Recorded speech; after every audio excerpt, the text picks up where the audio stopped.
Itong tula na to, actually kakayari ko lang itong tula na to, fresh pa, kasi yung sugat, fresh pa. Kaya, sana magustuhan nyo. Ang title ng tula na to, yung feeling na kayo, pero parang hindi.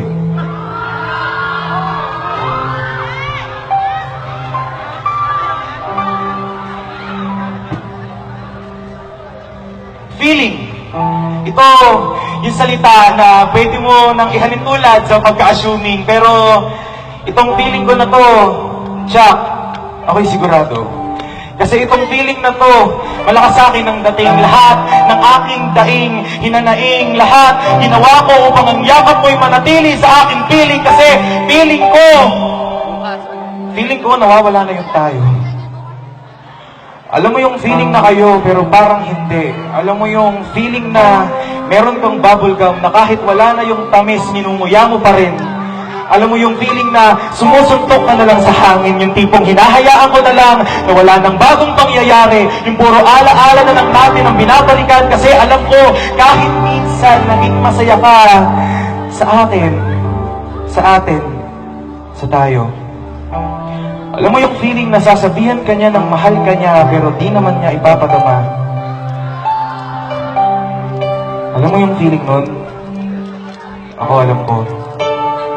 Naalala ko pa kung paano kita niligawan. Unang kita ko pa lang, puso agad ay nalinawan. Inamin ko pa nga na hindi ako marunong manligaw pero handa akong isigaw na ang mahal ko ay ikaw. Naalala ko pa nung unang beses mong sinabi na mahal kita, pero mas naaalala ko nung unang beses mong sinabi sa akin na mahal din kita.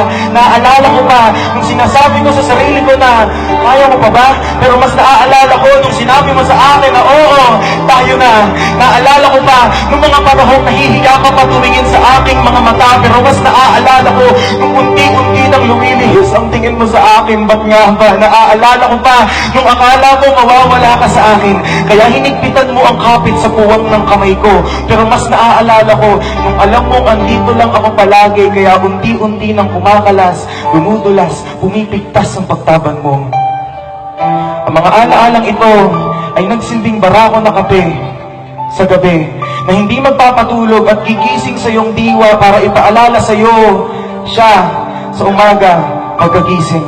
Na tila naaalimpungatan sa ilusyon ng relasyon na di maramdam-ramdaman kung mayroon nagtatanong kahit alam na ang sagot sa tanong kung may tayo pa nga ba, kung puro label lang tayo at nawala na mismo ang nilalaman, kung puro sa mahal kita na lang ibabase, kung puro sa pagpipilang na lang ng araw dahil baka tayo'y tumagal, baka sakali sinasampa lang sarili para magising sa panaginip ng kasiyahan, gigising para harapin ang realidad ng lungkot. Kahit punong-puno ng takot, kahit ang salitang tayo ay parang turumpo sa kapatagan ng walang kamalayan, patuloy na iikot at iikot.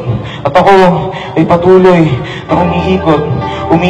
Pero tama na, dahil hindi sa lahat ng oras ang kamay ng relo ay sasakto sa akala mong tamang panahon. Tama na, dahil hindi sa lahat ng oras kayang tunawin ng luha ang nanlalamig na relasyon. Tama na, dahil masyado ng malalim ang marka, kaya hindi na matakpan pa ng pagkukunwari ko araw-araw sa madla. Tama na, dahil minsan mas masakit pa ang pananatili ko kaysa sa paglisan. Tama na, kasi baka oras na para ang mga nakasanayan natin ay maitama na. Pero huwag kang mag-alala, hindi ko maikakaila na ang mga paghawak mo sa kamay ko ay nagsilbing pagdugtong sa ating pag-iisa. Ang bawat ngiti ay nagsilbing mga bituin na kikislap tuwing gabi na magbibigay pag-asa. Hayaan mo na ialay itong tula na to sa'yo. Binuhos lahat ng luha. Sinigurado na ito na ang huling pagkakataon na ako ay luluha na ikaw ang may gawa. Pagbigyan mo ko sa huli kong hiling na muli kang mayakap ng mahigpit kahit masakit, at ako'y bibigit at sasabihin, mahal kita, pero tama na.